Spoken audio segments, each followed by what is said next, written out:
Wait until you see this month's Gina K Designs Kit Club. Hi everyone, I'm Rebecca Keppel, and this month's Gina K Designs Kit Club is called Autumn Escape. Now, I don't get a fall season here, but I love to create fall themed cards. Leaves are one of my favorite items to stamp or to color or to die cut even. This month's Autumn Escape kit has leaves, it has silhouettes, it has flowers. It's absolutely beautiful, and I know that you will have so much fun creating with it. So let's take a look at what's inside the kit. Gina K kits are always packed with goodness. When they say a whole lot of happiness inside, they really mean it. First up, we have one of those silhouette stamps. It's called Mountain Silhouettes, and you can see you can stamp in a dark color on a colorful sky background, and there are trees, there's a horseback rider, a bicyclist, and more. Then we have the Dancing Leaves stamp set and die set. Now the die set cuts out all the leaves as well as all of the sentiments. I'm a big fan of die sets like this because I don't fussy cut, so they are perfect for me. And we have the Bearded Iris stencil layering set. So this is 3 layering stencils that create a beautiful iris flower combination.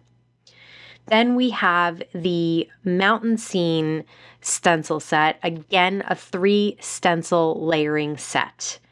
And the Just a Note cover plate die. I love this die. This is a very versatile die. It just creates the look of a piece of paper that's been torn out of a notebook. And then, of course, there's the free gift, the Friendly Flowers stencil set and 3D embossing folder with dies included as well. So that gives you a lot to work with. You can create a bunch of different types of cards, and I'll create with every single thing in the kit so that you can at least see it in action. Now let's use everything in this month's kit at least once to create a card. For this first card, let's start with the Dancing Leaves stamp set. I have 4 of the leaves on my mini Misty door, and I am using some Gina K Designs inks to ink up the top 2 leaves with the look of yellow, but I do want to add some orange. So I want these leaves to have the look of changing colors from summer to fall and then fall towards winter, so as they get darker. And I love doing just multiple layers of inking and then stamping down so that you can get that look. The bottom 2 leaves will start out darker and then I'll add more color to them. But that look is so much fun to create because you can really just choose your favorite fall colors and then just go wild inking them up a bunch of different times and then just keep stamping them until you get the impression that you like, until it looks the way you want, until the color combination is how you want it. So it's a really easy way to use multiple colors on stamps. Next, I'll treat an A2 piece of cardstock with anti-static powder, and I'll use some embossing ink on the sentiments. I have 3 of the sentiments here. I'll emboss them all so that I have choices to use. Then I'll pour gold embossing powder on top, and then I'll just tap off the excess. And if you have anything that didn't quite make it, sometimes I just don't stamp everything perfectly, you can heat set it, let it cool, and then put it back in the Misty. So I always, with sentiments, I prefer to just make sure that I keep them on the door.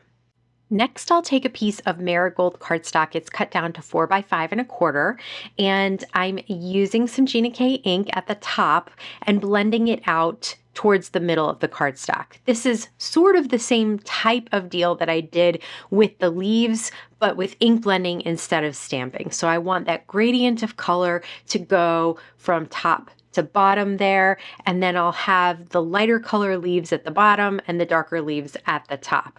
I'm using just a basic grid. I did mat that ink blended panel onto an A2 piece of Gina K Designs cardstock, and now I am popping everything up on foam squares. So there's lots of dimension, there's those beautiful fall colors. This is a really simple card to make, but I love the way it comes out. For this next card, let's use the Friendly Flowers embossing folder. I have an A2 piece of white cardstock. I embossed it with the embossing folder, and now I'll use the layering stencils on top. I've decided to make things easy on myself and just do one color per stencil, just like I said, to make it easy on myself. But I'm using the same kind of color combination that I did for the last card because I loved the way it came out. I love the way the oranges and the yellows really combine together and make such a pretty color combination that is really perfect for fall. But again, each stencil will have a different color of ink, and then I'll peel off those stencils in between. I've taped my cardstock to my glass mat, and now I'm taping the stencils on top to make sure that nothing slides around.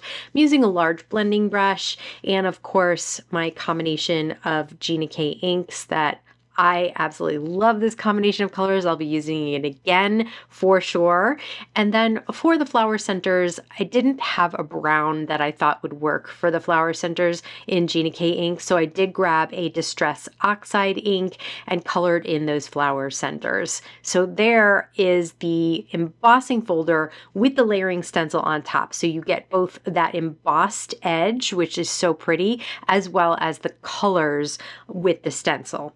I'll cut this panel down to 4 by 5 1/4 using a trimmer, and then be able to mat it on another piece of Marigold cardstock. This Marigold cardstock is so beautiful. I've always thought it was great for summer, bright days, that kind of thing. It's definitely also perfect for fall cards. So a really pretty yellow, and yellow is kind of a hard color.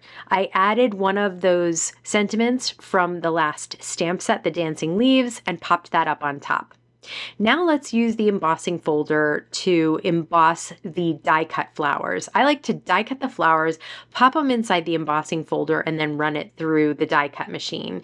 And this time I'm just using flowers that were once again cut with Marigold cardstock, and I'm inking the edges with one of the Gina K Designs inks. Next, I'll take a piece of Gina K Designs Kraft cardstock. Gina K has my favorite Kraft cardstock. I think it's the perfect craft, and I make sure that I have some on hand all the time. Then I'll take those flowers, pop them up on some foam squares. I had one more sentiment left from that set, Autumn Wishes, so I used some foam squares to pop it up at the bottom of the card. For the next card, I'll use the Bearded Iris stencil set. Now remember, this is just a 3 stencil set. It's amazing what they can do with just 3 stencils. Gina K creates these amazing, gorgeous flowers with just 3 stencils. So basically the flowers themselves are actually just 2 stencils. I didn't have some good Gina K purples, so I decided to use Distress Oxides. I used the lighter color first and then the darker color second. Once that's done, you use the 3rd stencil, and then I did use some Kelly Green ink from Gina K, and that is for the stems of the flowers. So again, 3 stencils, super simple, super quick to complete, and creates these gorgeous flowers. I'll use the Just a Note cover plate die and cut out that flower or arrangement, and then stamp a sentiment from that original stamp set, the Falling Leaves, right on the card panel. I used 2 different colors of Gina K inks to create that double mat in the back, and then just place the note card on the top. So you can see what I mean about that note cover plate die being very versatile and useful. For the next card, let's use the Mountain Landscape layering stencils. This is also just a 3 stencil set. which I don't think you're going to believe me when you see how gorgeous this background can be. And if you use a couple of colors per stencil, I know with the iris, I only used one color per stencil, but here I'm creating a sky and then kind of that rolling hill or mountainous area at the bottom. And so I wanted to use a bunch of different colors that look like sunset. And then we have the dark sky at the top. So the sun is setting behind the mountains there. And then we have the night coming in. And so just use a couple of colors for this last stencil. I actually will just use one color. Again, I didn't have a great brown, so I used some Distress Oxide ink. If you have a little white line and you just didn't match the stencils up perfectly, don't stress about it. Just put the stencil back, try and give yourself the white line on one side of the stencil, and then color it in with that color. All right, so here are those silhouette stamps. These are so easy to use. They're so much fun. Basically, you can just do them in one color. You can do them in black. You can do them in a dark, dark gray. You could do them in brown. Actually, you could do them in whatever color you want, but it's a silhouette, so it's meant to kind of be a dark color on the background. And then there is a sentiment on this stamp set as well, and it says, "Hope your day is perfect." I cut that down to 4 by 5.25 and matted it on some Gina K in the navy cardstock to complete the card. I hope you can see how much fun I had creating autumn and fall themed cards with this kit. I'd love to hear if this kit caught your eye this month. Let me know in the comments below. If you're not familiar already, Gina K Designs kits tend to sell out. They tend to sell out quickly. So if you want to take a look at this month's Autumn Escape kit, I have a link to it down in the YouTube description box below this video for you to check it out. As always, I want to thank you so much for stopping by and spending time with me today. Please stay safe, stay healthy, and I'll see you again soon.